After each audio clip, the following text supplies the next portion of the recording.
नमस्कार दोस्तों, आप सभी का एबी न्यूज में स्वागत है। मैं हूं आपका एंकर और इस वक्त की बड़ी ब्रेकिंग न्यूज लेकर हाजिर हूं हमारे एबी न्यूज के पर्दे पर। श्रीभूमि जिले के आनिपुर स्थित सिंगला नदी के ऊपर सबवे पानी में डूबा, जनजीवन बुरी तरह प्रभावित। विभागीय लापरवाही और ठेकेदार की अनदेखी पर भड़के स्थानीय लोग। श्रीभूमि जिले में आनिपुर सिंगला नदी पर बना एक महत्वपूर्ण सबवे लगातार हो रही भारी बारिश के कारण पूरी तरह जलमग्न हो गया है। इस घटना के चलते पूरे इलाके का जनजीवन लगभग ठप पड़ गया है।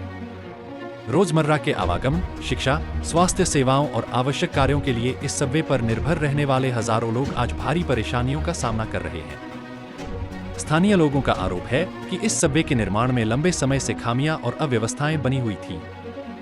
इन समस्याओं को कई बार प्रशासन के सामने उठाया गया, लेकिन विभागीय अधिकारियों की धीमी कार्यप्रणाली और स्पष्ट उदासीनता के कारण आज यह भयावह स्थिति उत्पन्न हुई है। साथ ही जिम्मेदार ठेकेदार की लापरवाही और गैर जिम्मेदाराना रवैये को भी इस संकट का प्रमुख कारण बताया जा रहा है।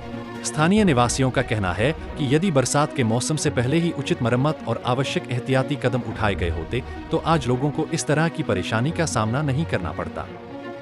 लेकिन संबंधित विभाग की अनदेखी और दूरदर्शिता की कमी के कारण आम जनता को रोजाना असहनीय कष्ट झेलना पड़ रहा है।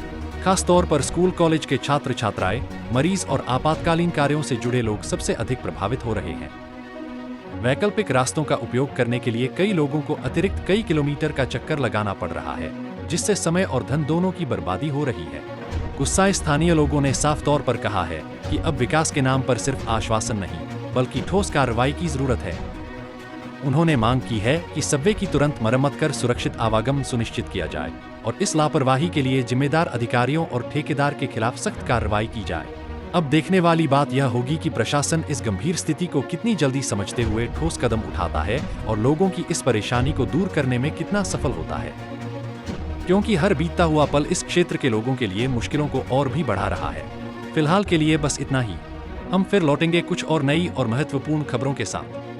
আগের পুরানো ব্রিজটা ভাঙার পরে প্রথম ছিল নৌকা দিয়া মানুষ যাতায়াতের ব্যবস্থা, 2 নম্বরে একটা ব্রিজ করলো গ্রামবাসীরা লিয়া বাস দিয়া ছাটাই একটা ব্রিজ হলো গেল এটা।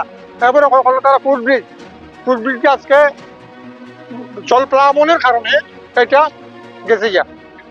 আর একটা ব্রিজ করে এটা কে বা কারা করেন এটাও আমরা জানি না। গ্রামবাসী বা এত অঞ্চলে এই তল্লাটের যে মানুষগুলোতে কয়টা বাগান আছে বুঝছেন নি, বাগানের মানুষ প্লাস আমরা এই অঞ্চলের যে মানুষ রামকৃষ্ণনগর থেকে স্টার্ট করিয়া একদম কালীনগর পর্যন্ত, আর এদিকে আপনার দলিবিল, দুলভপুর, বিলবাড়ি, ইত্যাদি এইসব এলাকা, আমরখাল, এদিকে আপনার পেলে যে বিদ্যানগর, বাগা, মোকামের মন,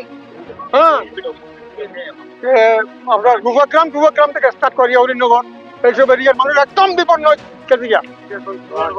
ছাত্ররা,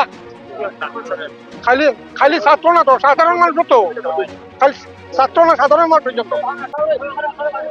এই অবস্থা আমরা তখন যোগাযোগ বিচারে কি করণীয়, প্রশাসনে কিচ্ছু করেন না, কন্ট্রাক্টরের কোনো হেল্প নাই, কারণ আমরা কি করণীয় আপনার কাছে এই প্রশ্নটা। অনুমানিক এক মাস হয়ে যাক এরা এই জায়গা, কিন্তু সারাদিনে একটা তোলে আর বই থাকে, একটা তোলে বই থাকে, এইরকম করে এটা গেলে সুবিধা হইল না। অন্তপক্ষে পাউস চলিয়া মানুষ চাইতে পারলো না, রুজির পথ ওভারও